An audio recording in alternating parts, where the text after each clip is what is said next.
तो चैप्टर का नाम क्या है हमारा? मुगल साम्राज्य। ठीक है, अब एक चीज को ध्यान से समझते हैं। कहानी शुरू होती है बच्चों दिल्ली। कहां से शुरू होती है? साल है हमारा साल 1191, 1191, 1191।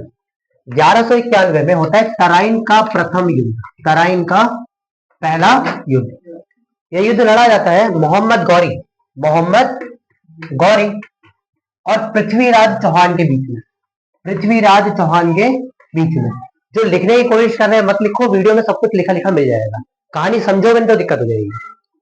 टॉपिक क्या है बच्चों? 1191 में होता है तराइन का पहला युद्ध। इस पहले युद्ध में मोहम्मद गौरी और पृथ्वीराज चौहान का आमना सामना होता है। क्योंकि ये तराइन का कौन सा युद्ध है?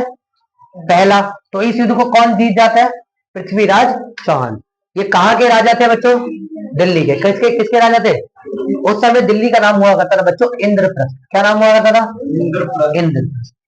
बाद में अगले ही साल 1192 मोहम्मद गौरी फिर वापस आता है, फिर तराइन का दूसरा युद्ध करता है। कौन सा युद्ध करता है तराइन का?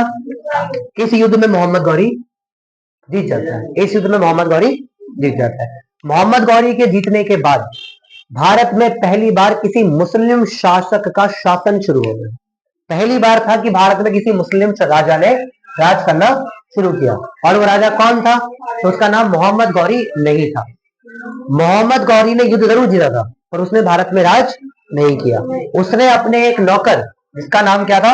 कुतुब उद्दीन ऐबक, कुतुब उद्दीन ऐबक, इसके हाथ में सत्ता सौंपी, इसके हाथ में सत्ता सौंपी और खुद वापस अपने देश चला गया। ठीक है, बीच में मत बोलो, रिकॉर्डिंग हो रही है, खराब हो जाएगी सारी। ठीक है, तो कुल मिलाकर कुतुबुद्दीन ऐबक को इसने राजा बनाया दिल्ली पे और खुद वापस अपनी जगह पे वापस चला गया। ठीक है, मोहम्मद गौरी के इस युद्ध के बाद भारत में मुस्लिम साम्राज्य स्थापित हुआ, लेकिन इस साम्राज्य का नाम मुगल साम्राज्य नहीं था। इसका नाम था बच्चों दिल्ली सल्तनत। क्या नाम था? इस बारे में हम अगले पार्ट में बात करेंगे। वैसे तो पहले पार्ट मुझे ये पढ़ाना चाहिए, पर मुगल साम्राज्य का टॉपिक ज्यादा अच्छा है इसलिए पहले मैं उस पर आ गया। तो दिल्ली सल्तनत की शुरुआत होती है। दिल्ली सल्तनत शुरू होता है बच्चों सन 1206 और खत्म होता है बच्चों 1526। दिल्ली सल्तनत में कुल 5 अलग अलग जो लोग हैं वो शासन करते हैं। पहला शासन करते हैं गुलाम वंश, पहला गुलाम वंश। क्योंकि कुतुबुद्दीन ऐबक जो था वो मोहम्मद गौरी का नौकर था, इसलिए इसने जिस वंश की शुरुआत करी उसका नाम गुलाम वंश पड़ा, गुलाम वंश पड़ा। गुलाम वंश के बाद तुगलक, फिर खिलजी, बीच में सैयद और लास्ट में आते हैं लोधी साम्राज्य। लोधी साम्राज्य का शासन दिल्ली में चल रहा था कि 1526 साल यानी साल 1526 में बाबर दिल्ली पर आक्रमण करता है। पानीपत का पहला युद्ध होता है और उस युद्ध को जीतने के बाद बाबर भारत में शुरू करता है मुगल साम्राज्य। तो मुगल साम्राज्य की कहानी असल मायने में शुरू होती है साल 1526 से, साल 1526 से। तो अब हमारा टॉपिक आ गया बच्चों मुगल साम्राज्य। क्या टॉपिक आ गया? मुगल साम्राज्य। साल कौन सा आ गया बच्चों? 1526। किसका शासन चल रहा था दिल्ली में? तो लोधी साम्राज्य। किसका शासन चल रहा था? लोधी साम्राज्य। युद्ध का नाम क्या पड़ा बच्चों? पानीपत का युद्ध। पानीपत का कौन से नंबर का? पहला। पानीपत का कौन सा युद्ध था? कौन कौन लड़ रहा था? एक तरफ तो आ गया बाबर, एक तरफ कौन आ गया? बाबर। और लोधी साम्राज्य से कौन लड़ने गया? इब्राहिम लोधी। कौन लड़ने गया? इब्राहिम लोधी ना। इब्राहिम लोधी और बाबर के बीच में ये युद्ध होता है। ठीक है, इस युद्ध को इब्राहिम लोधी हार जाता है और इब्राहिम लोधी के हारने के बाद भारत में शासन शुरू करता है बाबर। कौन शुरू करता है? तो याद रखने वाली बात है सर, मुगल साम्राज्य का पहला शासक कौन था? बाबर। कौन था? शब्द मुगल, ये शब्द कहां से आया? तो भारत में बाबर आया था बच्चों मंगोलिया से। कहां से आया था बच्चों? आप लोगों ने इतिहास में चंगेज खान का नाम सुना होगा। चंगेज खान मध्य एशिया का सबसे क्रूर शासक था।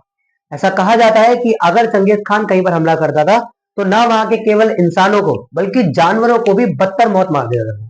ठीक है, चंगेज खान वहां से प्रत्येक व्यक्ति को नौकर बना के लेके आता। ठीक है, चंगेज खान की ही पीढ़ी आगे जाकर के मंगोलिया में थी और उन्हीं के कुल में जन्म हुआ किसका? बाबर का। बाबर के पिता की मृत्यु बचपन में ही हो गई थी और उनकी माता ने उनको जन्म देते ही अपने प्राण त्याग दिए थे। तो बाबर के चाचा ने उसको वहां से उसे भगा दिया। जब बाबर अपने मंगोलिया से निकला तो वो निकल के आया कहां पर, वर्तमान अफगानिस्तान में। वहां पर एक जगह पड़ती है परगना, परगना या फरगाना कहते हैं। वहां पर जाकर के इसने राज करना शुरू किया, छोटी मोटी युद्ध वुद्ध जीत के कुछ क्षेत्र अपने नाम किया, वहां पर राज करना शुरू किया। भारत में खूब पैसा, भारत में खूब पैसा होने के चक्कर में ये भारत की तरफ आकर्षित हुआ और इन्हें 1526 में पानीपत के पहले युद्ध में इब्राहिम लोदी को हरा के मंगोलिया से नाम लेके मुगल भारत में मुगल साम्राज्य की शुरुआत की। ये मात्र 1526 से लेकर के 1530 तक ही शासन में रह पाया। 4 साल के भीतर ही छत से दाना डालते वक्त छत से गिर के इसकी मृत्यु हो। ठीक है, बाबर ने भारत में केवल 4 साल बिताए, परंतु इन 4 सालों में उसने 4 युद्ध भी लड़े। जैसे पहला युद्ध मैं आपको बता चुका हूं, पानीपत का युद्ध था। इसके बाद इन्होंने खानवा का युद्ध लड़ा। किसका युद्ध लड़ा? खानवा। फिर इन्होंने चंदेरी का युद्ध लड़ा। किसका युद्ध लड़ा बच्चों? और फिर इन्होंने युद्ध लड़ा घाघर का। किसका युद्ध लड़ा? ये चारों ही युद्ध राजस्थान के राजपूतों से लड़े गए और राजस्थान के राजपूतों को हरा के बाबर ने अपना क्षेत्र जो है वो राजस्थान और उत्तर प्रदेश की ओर विस्तार करना शुरू किया। ठीक है, क्योंकि राजस्थान दिल्ली से दूर था तो उन्होंने अपनी राजधानी आगरा बनाई, जिसकी वजह से आज आगरा में भी एक महल है, जो आगरे का किला है, जो मुगल साम्राज्य की शुरुआत की। पानीपत का युद्ध 1526, खानवा का 27, चंदेरी का 28 और घाघर के युद्ध 29 में करने के बाद साल 1530 में बाबर की मृत्यु हो गई। ठीक है, तो 4 साल बाबर ने 4 युद्ध लड़े। अगर आपको युद्धों के नाम नहीं याद होंगे तो आप इस ट्रिक को यूज कर सकते हैं। पानी पीकर, खाना खाकर, चंदेरी चली, घाघरा पहनकर। पानी से पानीपत, खाना से खानवा, चंदेरी से चंदेरी और घाघरा से घाघर। इन 4 युद्धों का नाम और साल क्रम अनुसार है। 1526 में बाबर भारत आया तो पानीपत के युद्ध से आया। अगले ही साल खानवा का 27 में लड़ा, अगले साल चंदेरी 28 में लड़ा और 29 में घाघर के दिन लगे। अगले ही साल 30 में उसकी मृत्यु हो गई। ये कौन था? बाबर। कौन था? कहां से आया था? मंगोलिया। कहां से आया था? शासक कहां का था? फरगाना। कहां का शासक था? किस साल में युद्ध लड़ा उसने भारत में पहला? 1526। युद्ध का नाम पानीपत। युद्ध का नाम पानीपत। ठीक है, युद्ध का नाम क्या था? पानीपत नाम था। ठीक है, किसके खिलाफ युद्ध लड़ा गया? इब्राहिम लोदी। किसके खिलाफ युद्ध लड़ा गया? इब्राहिम लोदी। किसके खिलाफ युद्ध लड़ा गया? इब्राहिम लोदी। ठीक है, साल 1526 किसका युद्ध था?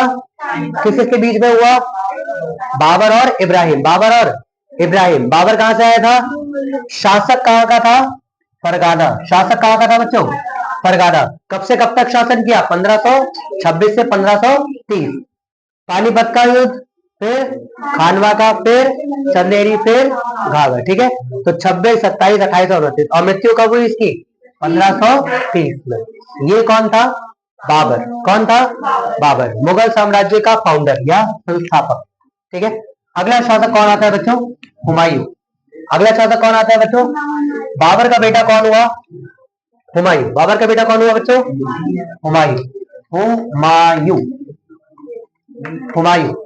साल आप बात करो तो 1530 से 1539, 9 साल। और बाद में 1554 से 1555 इनने 2 भागों में शासन किया। 2 भागों में शासन करने की हम इनकी कहानी सुनते हैं, पर उससे पहले हम समझते हैं हुमायूं का क्या कॉन्सेप्ट है। 1530 में बाबर की मृत्यु के बाद उसके बेटे को शासन मिला। याद रखना, मुगलों में शासन की जो तरीका था वो बड़े बेटे को राजा बनाना नहीं था। जैसे हम लोगों ने रामायण और महाभारत में देखा है कि बड़ा पुत्र ही, राजा का बड़ा पुत्र ही अगला राजा बनता है। रामायण में श्री राम बने और महाभारत में वो बनाना चाहते धृतराष्ट्र को, परंतु धृतराष्ट्र स्टार्टिंग में तो अंधे थे तो उनको पांडु को दिया गया, पर बाद में क्योंकि युद्ध हो गया तो वो कहानी थोड़ी चेंज हो गई। मुगलों में राजा वही बनता था जो अपने सारे भाइयों को युद्ध में हरा के आता था, केवल वही राजा बनता था। अब ये कहानी थोड़ी सी क्या हुई? डिफरेंट हो गई। मुगलों ने कौन सी प्रथा अपनाई? जो पहले युद्ध जीतेगा वही राजा बनेगा। तो बाबर का कौन सा बेटा राजा बना? हुमायूं। कौन सा बेटा राजा बना? हुमायूं। रिकॉर्डिंग चल रही है, आवाज चली जाएगी सारी, तो बना कर दे। ठीक है भाई, हुमायूं। फिर कौन राजा बना? हुमायूं। रुक गई, रुक गई।